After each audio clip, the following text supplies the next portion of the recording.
नमस्कार दोस्तों, यार welcome you to GK tricks. इस वीडियो में हम राष्ट्रीय आंदोलनों के 25 इंपॉर्टेंट क्वेश्चंस के बारे में डिस्कस करेंगे। राष्ट्रीय आंदोलन काफी इंपॉर्टेंट टॉपिक है, इससे हर बार एग्जाम में क्वेश्चंस देखने को मिलते हैं। तो इस वीडियो को आप एंड तक जरूर देखें। अगर वीडियो आपको अच्छा लगे तो लाइक और शेयर भी जरूर करें। और जो ये 25 क्वेश्चन है काफी इंपॉर्टेंट है, तो आप इन्हें सेल्फ अटेम्प्ट जरूर करें। जितना भी आपका स्कोर बने वीडियो के एंड में कमेंट सेक्शन में जरूर शेयर करें। चलिए क्वेश्चंस लगाते हैं। फर्स्ट क्वेश्चन है, निम्नलिखित में से कौन सा युग्म सही नहीं है। सबसे पहले दे रखा है चोरा चोरी कांड 1922, फिर आगे दे रखा है दांडी मार्च 1930, क्रिप्स मिशन 1942, द्वितीय गोलमेज कॉन्फ्रेंस 1932। तो कौन सा यहाँ पर गलत युग्म है वो आपको बताना है। तो चलिए, इसका जो सही आंसर है वो ऑप्शन नंबर 4, द्वितीय गोलमेज कॉन्फ्रेंस 1932 में नहीं हुई थी, ये हुई थी 1931 में। जो थर्ड गोलमेज कॉन्फ्रेंस थी वो हुई थी 1932 में, फर्स्ट हुई थी 1930 में। फर्स्ट, सेकेंड और थर्ड, तो ये आपको ध्यान रखना है। और जो ऊपर के तीनों फैक्ट है ये आपको ध्यान रखने हैं। चलिए फिर नेक्स्ट क्वेश्चन लेते हैं। नेक्स्ट क्वेश्चन है, गांधी जी का दांडी मार्च निम्नलिखित में से किस आंदोलन से संबंधित था। तो गांधी जी का दांडी मार्च संबंधित था सविनय अवज्ञा आंदोलन से संबंधित। काफी इंपॉर्टेंट क्वेश्चन है, ये आपको ध्यान रखना है। गांधी जी ने दांडी यात्रा शुरू की थी 12 मार्च 1930 को, ये खत्म हुई थी 6 अप्रैल 1930 को। और जब इन्होंने शुरू की थी तो इनके साथ इनके 78 साथी भी थे। उनमें से एक यूएसए का पत्रकार भी था जिसका नाम था वैद मिलर। तो ये जो फैक्ट है ये आप ध्यान रखें। नेक्स्ट क्वेश्चन लेते हैं। नेक्स्ट क्वेश्चन है, भारत छोड़ो आंदोलन का प्रस्ताव कहाँ पारित हुआ था। ये पारित हुआ था बॉम्बे या फिर मुंबई। सेकंड नंबर ऑप्शन यहाँ पर सही है। आपको ये भी ध्यान रखना है कि भारत छोड़ो आंदोलन इसकी तिथि क्या है, कब हुआ था ये शुरू। ये हुआ था 8 अगस्त 1942 को, बॉम्बे से शुरू हुआ था। ये आपको ध्यान रखना इंपॉर्टेंट फैक्ट है। नेक्स्ट क्वेश्चन लेते हैं, रोलेक्ट एक्ट का उद्देश्य था, इसका मुख्य उद्देश्य क्या था। रोलेक्ट एक्ट का मुख्य उद्देश्य था मुकदमा चलाए बिना किसी भी व्यक्ति को नजरबंद करना। ऑप्शन नंबर सी यहाँ पर सही है। ये कब पास हुआ था, ये हुआ था 1919 में पास, रोलेक्ट एक्ट। और इसका एक दूसरा नाम भी है, ना अपील, ना वकील, ना दलील। तो ये भी आप साथ में ध्यान रखें, रोलेक्ट एक्ट से संबंधित। आगे देखते हैं, बारदोली सत्याग्रह का नेतृत्व किसने किया था। बारदोली सत्याग्रह का नेतृत्व किया था वल्लभ भाई पटेल ने। ये हुआ था 1928 में, गुजरात। तो इंपॉर्टेंट फैक्ट है, आपको ध्यान रखना है, वल्लभ भाई पटेल के नेतृत्व में हुआ था बारदोली सत्याग्रह। नेक्स्ट क्वेश्चन लेते हैं, Indian poverty and un British rule in India के लेखक हैं, ये कौन है।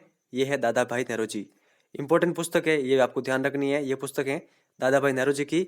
दादा भाई नेहरू जी ने एक सिद्धांत दिया था, ड्रेन ऑफ वेल्थ, जो भारत से पैसे का निष्कासन हुआ था उसका एक सिद्धांत दिया था। वो भी एग्जाम में कई बार पूछा गया है कि ये सिद्धांत किसका है, तो वो दादा भाई नेहरू जी का है।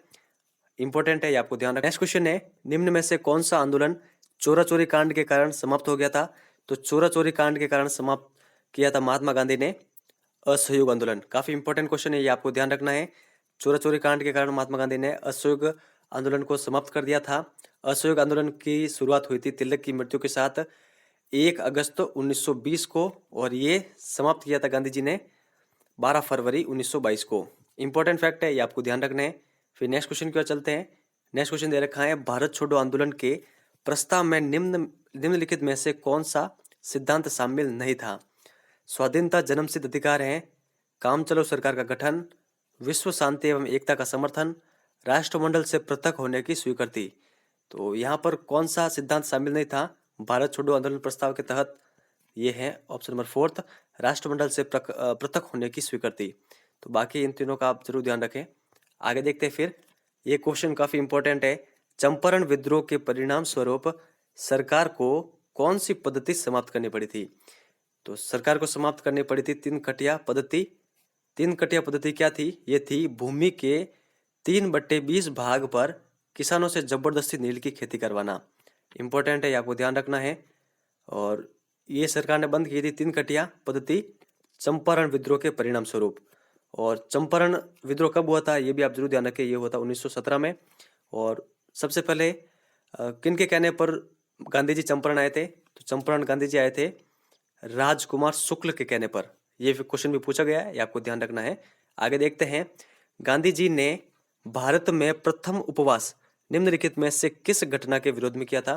तो गांधी जी ने प्रथम उपवास किया था भारत में अहमदाबाद मिल मजदूर हड़ताल के दौरान 1918 में। इंपॉर्टेंट है, ये आपको ध्यान रखना है। थोड़ा सा इसके बारे में डिस्कस कर लेते हैं। उस समय अहमदाबाद मिल के जो मालिक थे उनका नाम था अम्बालाल साराभाई। इन्होंने एक मजदूर को बोनस दिया जाता था जिसका नाम था प्लेग बोनस, वो समाप्त कर दिया था। इसके कारण मजदूरों ने हड़ताल की। तो फिर जो ये अम्बालाल साराभाई थे इन्होंने मजदूरों को दिया था 20% बोनस। ठीक है, प्लेग बोनस दिया था 20%।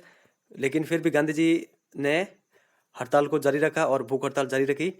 तब जो अम्बाभाई साराभाई थे इन्होंने 20% से बढ़ाकर बोनस को 35% कर दिया था।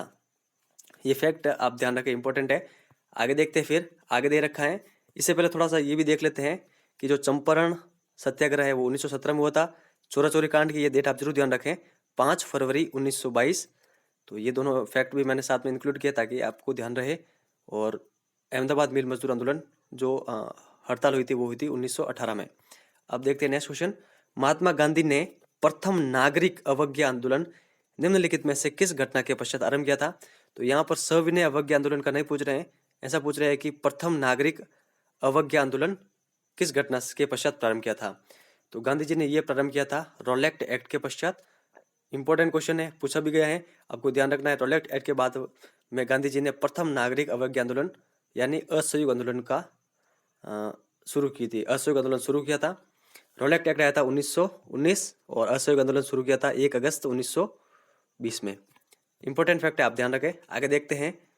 भारत छोड़ो प्रस्ताव के पश्चात कांग्रेस के नेता कब बंदी बना दिए गए? कांग्रेस के जो उच्च नेता थे, बड़े बड़े नेता, वो कब बंदी बना दिए गए थे? तो भारत छोड़ो जो आंदोलन है वो लागू हुआ था, शुरू हुआ था 8 अगस्त 1942 को, और इसके एक दिन बाद 9 अगस्त 1942 को कांग्रेस के जो बड़े बड़े नेता थे उनको गिरफ्तार कर दिया गया था। तो ये आप ध्यान रखें, दोनों डेट इंपॉर्टेंट है। आगे देखते हैं। पूर्ण स्वराज दिवस सर्वप्रथम कब मनाया गया? तो पूर्ण स्वराज दिवस सर्वप्रथम मनाया गया 26 जनवरी 1930 को। ऑप्शन नंबर 4 यहाँ पर सही है। ये क्वेश्चन भी कई बार एग्जाम में पूछा गया है, इसका भी आप ध्यान रखें। नेक्स्ट क्वेश्चन लेते हैं। भारत छोड़ो आंदोलन को सर्वाधिक सफलता कहाँ पर प्राप्त हुई थी? तो भारत छोड़ो आंदोलन को सर्वाधिक सफलता प्राप्त हुई थी बलिया में। फर्स्ट नंबर ऑप्शन यहाँ पर सही है। आगे दे रखा है निम्नलिखित में से कौन सा युग्म गलत है? सबसे पहले दे रखा है असहयोग आंदोलन 1 अगस्त 1920, गांधी इरविन समझौता 5 मार्च 1931, पूना समझौता 26 सितंबर 1932, अगस्त प्रस्ताव 8 अगस्त 1940 और स्वराज पार्टी 1 जनवरी 1920। यहाँ पर कौन सा युग्म गलत है वो आपको बताना है। तो यहाँ पर जो गलत युग्म है वो है सबसे लास्ट वाला, 5th नंबर वाला। यहाँ पर स्वराज पार्टी की आपको मैं बता दूं कि जो स्थापना हुई थी वो हुई थी 1 जनवरी 1923 को। यहाँ पर 20 दे रखा है, वो गलत है। और स्वराज पार्टी की स्थापना की थी मोतीलाल नेहरू ने। इंपॉर्टेंट फैक्ट आप ध्यान रखें। और जो ये ऊपर वाले जितने भी फैक्ट हैं ये भी काफ़ी इंपॉर्टेंट है, इनसे संबंधित एग्जाम में क्वेश्चन पूछा गया है, इनकी डेट आपको याद होनी चाहिए। चलिए फिर नेक्स्ट क्वेश्चन लेते हैं। नेक्स्ट क्वेश्चन है, गांधी जी ने किस आंदोलन के शुरू करने पर ऐसा कहा था कि हम 1 वर्ष के भीतर स्वराज प्राप्त कर लेंगे? तो ये कहा था गांधी जी ने असहयोग आंदोलन जब इन्होंने प्रारंभ किया था उस समय ऐसा कहा था उन्होंने, लेकिन ये नहीं हो पाया था। आगे देखते फिर। निम्न में से किस गोलमेज सम्मेलन में कांग्रेस ने भाग लिया था? तो कांग्रेस ने भाग लिया था द्वितीय गोलमेज सम्मेलन में जो कि 1931 में हुआ था। फर्स्ट हुआ था 30 में और सेकंड हुआ था 32 में, सॉरी थर्ड, फर्स्ट सेकंड और थर्ड। तो ये आप सब ध्यान रखें, कांग्रेस ने भाग लिया था द्वितीय गोलमेज सम्मेलन में, कांग्रेस की तरफ से गांधी जी ने भाग लिया था। और ये जो तीनों गोलमेज सम्मेलन है ये असफल रहे थे। आगे देखते हैं। भारत छोड़ो आंदोलन के समय कांग्रेस के अध्यक्ष कौन थे? तो उस समय भारत छोड़ो आंदोलन के समय 1942 में कांग्रेस के अध्यक्ष थे मौलाना Abdul Kalam Azad. Third number option यहाँ पर सही है, ये आपको ध्यान रखना है। आगे लेते हैं क्वेश्चन। असहयोग आंदोलन का कार्यक्रम किस अधिवेशन में स्वीकार किया गया था? तो असहयोग आंदोलन का कार्यक्रम स्वीकार किया गया था कोलकाता अधिवेशन में। सेकंड नंबर ऑप्शन यहाँ पर सही है। कोलकाता अधिवेशन हुआ था सितंबर 1920 में और इस कलकत्ता अधिवेशन में असहयोग आंदोलन को स्वीकार किया गया था। और ये भी आप जरूर ध्यान रखें कि उस समय जो ये अधिवेशन हुआ था कलकत्ता में उसके अध्यक्ष किन को बनाया गया था? तो लाला लाजपत राय को उस समय अध्यक्ष बनाया गया था कोलकाता अधिवेशन का। तो ये आप ध्यान रखें। आगे देखते फिर। गांधी जी ने करो या मरो का नारा किस आंदोलन के तहत दिया था? तो गांधी जी ने करो या मरो का जो नारा दिया था वो दिया था भारत छोड़ो आंदोलन में। थर्ड नंबर ऑप्शन यहाँ पर सही है। नेक्स्ट क्वेश्चन लेते हैं, निम्नलिखित घटनाओं के घटित होने का सही क्रम क्या है? तो वीडियो को पॉज करके इसका जरूर आंसर लगाएं। आपको बताना है सही क्रम, पहले कौन सी घटना हुई, उसके बाद में कौन सी, उसके बाद में कौन सी, और नीचे यहाँ पर ऑप्शन भी दे रखे हैं, इनमें से कौन सा सही युग्म है वो आपको बताना है। चलिए अब इसका आंसर लगाते हैं। सबसे पहला हुआ था जलियांवाला बाग हत्याकांड, ये हुआ था 13 अप्रैल 1919। और इसके बाद में साइमन कमीशन भारत आए तो 1927, नेहरू रिपोर्ट 1928, और गांधी इरविन समझौता, जो गांधी इरविन पैक्ट है वो 1931। तो पहले फर्स्ट 4th नंबर का हो रहा है और बाद में हो रहा है 2nd नंबर का। तो यहाँ पर इसमें दे रखा है डी नंबर ऑप्शन यहाँ पर सही है। तो ये क्रम आपको ध्यान रखना है, इन सब की डेट भी आपको ध्यान में होनी चाहिए, इंपॉर्टेंट है। एग्जाम में इस पैटर्न में भी काफ़ी अधिक बार क्वेश्चंस देखने को मिले हैं। और इस जो जितने भी ये राष्ट्रीय आंदोलन है उनकी डेट आपको याद होनी इंपॉर्टेंट है। अधिक क्वेश्चन पूछे जाते हैं इस टाइप के क्वेश्चन। आगे देखते हैं फिर, चोरा चोरी कांड जो 5 फरवरी 1900, यह स्थान वर्तमान में किस जिले में स्थित है? तो ये वर्तमान में स्थित है गोरखपुर में, ये आपको ध्यान रखना है। और चोरा चोरी कांड हुआ था 5 फरवरी 1922 को, ये आपको ध्यान रखना इंपॉर्टेंट है। और जो 5 फरवरी के बाद में जो 12 फरवरी आई थी, 12 फरवरी 1922, उस समय असहयोग आंदोलन को वापस ले लिया था गांधी जी ने। आगे देखते फिर, असहयोग आंदोलन कब वापस लिया गया? तो कब लिया गया? ये लिया गया था 12 फरवरी 1922 को। कहाँ पर? तो बारदोली में। बारदोली में कांग्रेस की बैठक हुई थी, वहां पर महात्मा गांधी जी ने असहयोग आंदोलन को वापस ले लिया था। असहयोग आंदोलन में पहले गिरफ्तार कौन थे? सबसे पहले गिरफ्तार कौन हुए थे? CR दास और उनकी पत्नी बसंती देवी। तो ये फैक्ट आप ध्यान रखें। आगे देखते हैं, निम्न में से कौन कैबिनेट मिशन का सदस्य था? तो कैबिनेट मिशन के सदस्य कौन थे देखते हैं, पैथिक लॉरेंस भारत सचिव, स्टेफोर्ड क्रिप्स व्यापार बोर्ड का प्रमुख, AB अलेक्जेंडर नौसेना के मंत्री थे। तो इनमें से कौन कैबिनेट मिशन के सदस्य थे वो आपको बताना है। तो यहाँ पर जो ये तीनों दे रखे हैं, ये तीनों के तीनों कैबिनेट मिशन के सदस्य थे। उपरोक्त सभी यहाँ पर सही आंसर है। काफ़ी इंपॉर्टेंट क्वेश्चन है और ये शायद 1-2 एग्जाम में पूछा भी गया है। तो आपको इन तीनों के नाम ध्यान में होने चाहिए और उनके पद ध्यान होने चाहिए। नेक्स्ट क्वेश्चन लेते हैं। नेक्स्ट क्वेश्चन है, सांप्रदायिक निर्वाचन प्रणाली की घोषणा कब की गई थी? तो इसकी घोषणा की गई थी 1932 में, 16 अगस्त 1932। ये भी आप जरूर ध्यान रखें, 16 अगस्त 1932 सांप्रदायिक पंचायत के नाम से भी इसको जाना जाता है। और इसकी घोषणा किसने की थी? इसकी घोषणा की थी ब्रिटिश प्रधान रैमजे मैकडोनाल्ड।